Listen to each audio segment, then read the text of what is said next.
Really, really important topic. If you have GERD, acid reflux, heartburn, or bloating, gas, any digestive symptoms, this video is very, very important. Now, one of the first things that people normally do when they have acid reflux is they go to the doctor and they get evaluated. And then they're put on a medication, usually a PPI or some type of antacid, which suppresses the acid. Now, at first, it might seem logical. You have this acid in your stomach. We got to get rid of it, right? But the question is, what causes acid reflux? Well, if you look it up, it'll say that acid reflux comes from the valve on the top of the stomach not closing properly. All right, well, that's cool. But what causes that valve not to be able to close? Well, they don't really know, right? And then my question is, okay, you're going to give me a medication. How long am I going to be on this? Is it going to correct my problem? What happens when I start the medication and come off? Are there rebound effects? Is it safe? Well, for certain PPIs, long-term effects are really bad. Osteoporosis, increased risk of cancer, increased risk of gallstones, increased risk of SIBO, small intestinal bacterial overgrowth, increased risk of anemia, increased risk of allergies, and the list goes on and on. So you always want to ask, how long am I going to be on these meds for? Is it going to be indefinitely? And what are the long-term problems? And what is the underlying cause of the problem? These are things that a lot of people don't really ask and they don't find out about. I recently talked to a lady who was on, she's fairly young. I think she's in her early 30s, and she's on 8 medications, right? And she doesn't feel well.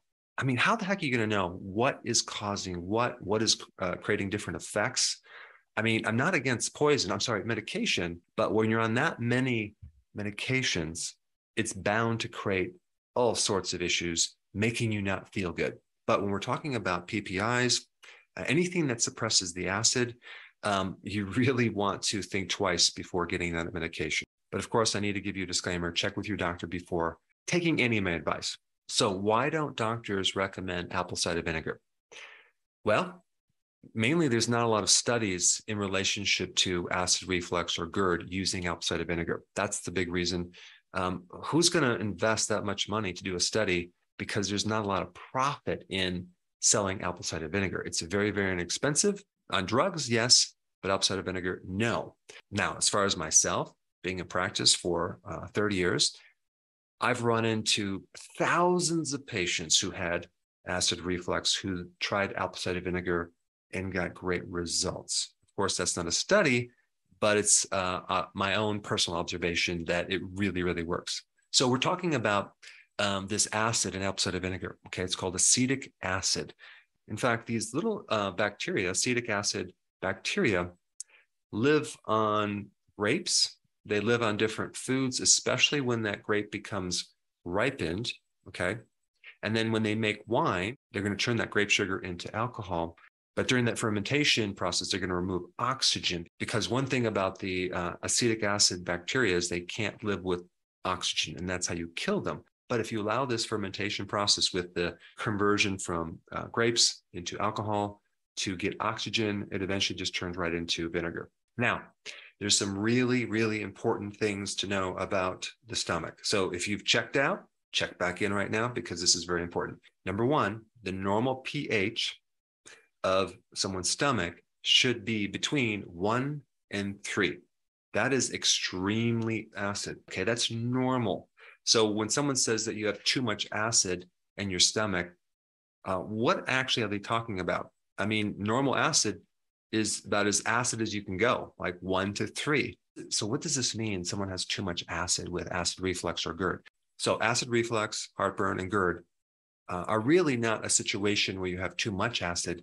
You just have acid in the wrong place. You have it in the esophagus. The acid should be in the stomach. Okay. So the real problem is that valve, right? Well, that's a kind of a secondary problem. A deeper problem is the pH in your stomach is not 1 to 3. It's higher. It's more alkaline. It's not as acid as it should be. And there's a sensing mechanism between the level of pH in the stomach and your valve on the top of the stomach. They're both in communication.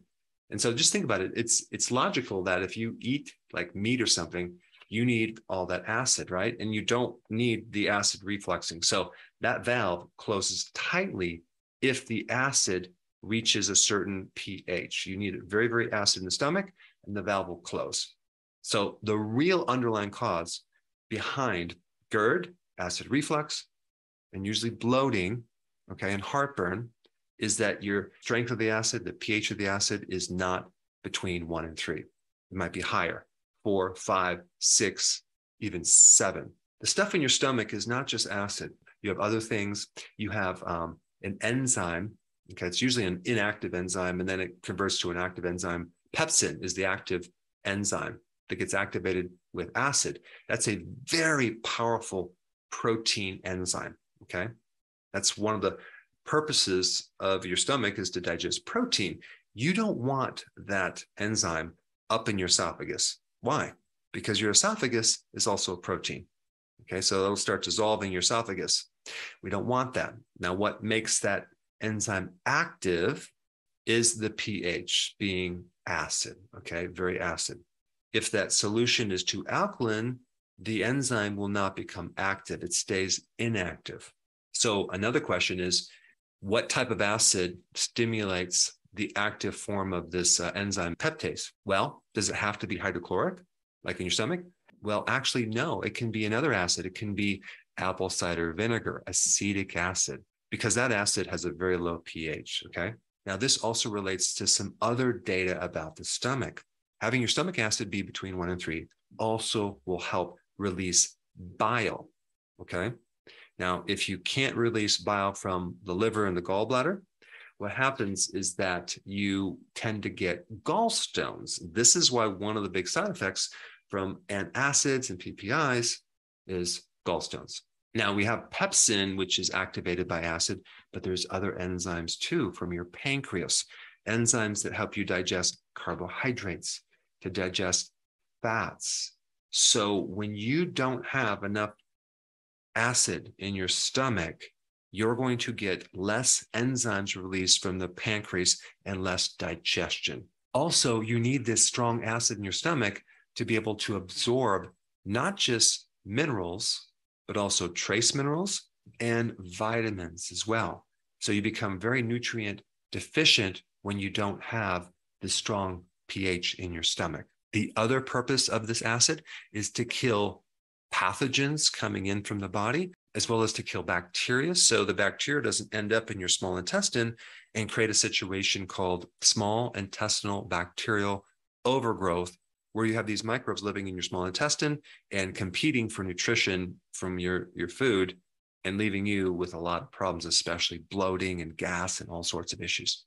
Now, the other problem with not enough stomach acid is that you might get anemia because you can't absorb iron and B12. There's this other thing that gets activated with this strong stomach acid. It's called the intrinsic factor, which I don't want to really get into, but just realize that if you don't have enough stomach acid, you're not going to be able to absorb B12, which can create all sorts of issues with not just anemia, but a lot of neurological problems that can be irreversible, okay, in certain cases. The other point about not having enough stomach acid is that can increase your risk of H. pylori becoming a problem. Normally, about 80% of the population has H. pylori in their stomach, but it doesn't bother them unless you lose the stomach acid. And then that microbe can then become pathogenic and create more issues. Okay, so we don't even necessarily need hydrochloric acid to fix a lot of these issues. You can use this very inexpensive apple cider vinegar. The type of apple cider vinegar that I'm recommending is not the Bragg's, okay? Bragg's sold their company to another company, and I found out they're diluting their apple cider vinegar. If you look in the back of the label, they add water, so it's not as strong as it should be. Instead, I recommend another company, Fairchild's. Okay, it's a great company. I buy all my apple cider vinegar from that company. And I also buy the apple cider vinegar for some of the animals that I'm raising on my farm. And they love it. I dilute it with water, and they're very, very healthy. Okay, so this is a really simple solution. You get some organic apple cider vinegar, okay? And you just have to use 2 tablespoons in a glass of water. It could be 8 ounces, it could be 12 ounces, and you drink that before you eat, okay? That's the simplicity of it. That will help lower the pH. It'll start to help your digestion. You don't want to take this apple cider vinegar without diluting it. If you look at the problems with apple cider vinegar, it's usually related to someone not diluting with water and drinking maybe a lot of it in their swishing around in their mouth, and it could affect their teeth. So all you have to do is just take a straw and then sip it so it doesn't go into the teeth, and you'll be fine. Now, I also recommend other things too. If you want to take it to the next level, I would recommend going on OMAD, 1 meal per day. Okay, why?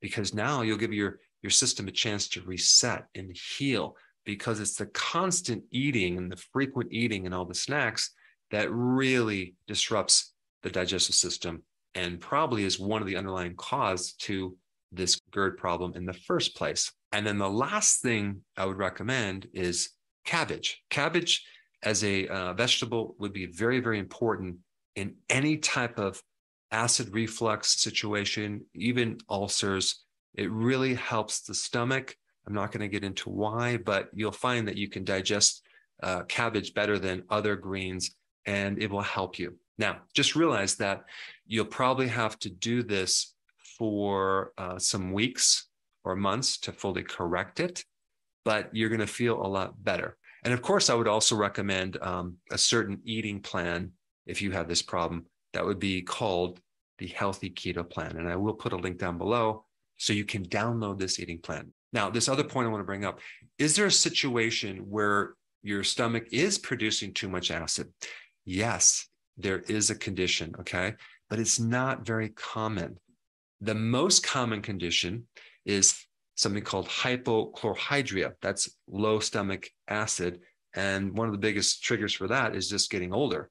So many people, as they go into their 60s, 70s, 80s, and 90s, start just creating less acid, and they start having all these issues with what I'm talking about. A more rare condition would be too much acid, and that does occur, but usually from 3 situations, okay? Number 1, Zollinger-Ellison syndrome. Basically, that's a condition where you have this benign tumor in the stomach or small intestine, and it's causing the cells to produce too much acid, basically. Another situation would be if you have autoimmune gastritis, which is not as common. So the parietal cells that are making the acid are being attacked by antibodies, and then there's a compensatory situation where your body's going to compensate and make more acid until eventually you burn out that cell, and now it's not going to make as much acid. Now you're going to end up with no acid. So you go from a hyperacid state to a hypoacid state, okay? And then the third situation for this sour stomach or this production of too much acid would be H. pylori, which I've already covered. And if you have H. pylori, which is kind of a pathogenic situation, you want to take mastic gum, garlic to try to kill it off, broccoli sprouts on a daily basis. Sulforaphane in broccoli sprouts is a potent way to kill off or put this H. pylori into a dormant stage. Now, one very, very important point. If you're drinking apple cider vinegar and you feel worse, the burning increases, it could mean that you have either inflammation in your stomach lining or an ulcer, in which case you don't want to take apple cider vinegar right now. You have to heal this ulcer or this inflammation. And for that, you want chlorophyll. I recommend a high quality raw wheatgrass juice powder for that. Okay, you take that, and it does take some weeks to heal that area. And then I also recommend the intermittent fasting for sure, and the healthy version of the ketogenic plan, as well as zinc carnosine. Very, very important. Then after weeks of doing that, when it's healed up, then you can go back to the apple cider vinegar. Now, another common remedy that people use is betaine hydrochloride. That's another great remedy, but this is really just a no-brainer. Anyone who has GERD, anyone who has indigestion, bloating, acid reflux, heartburn should definitely try the apple cider vinegar because it works so effectively. Now, since we're on the topic of digestion, there's a lot more to know about it. I have a really dynamite video on digestion. You have to check this one out. And I put that one up right here.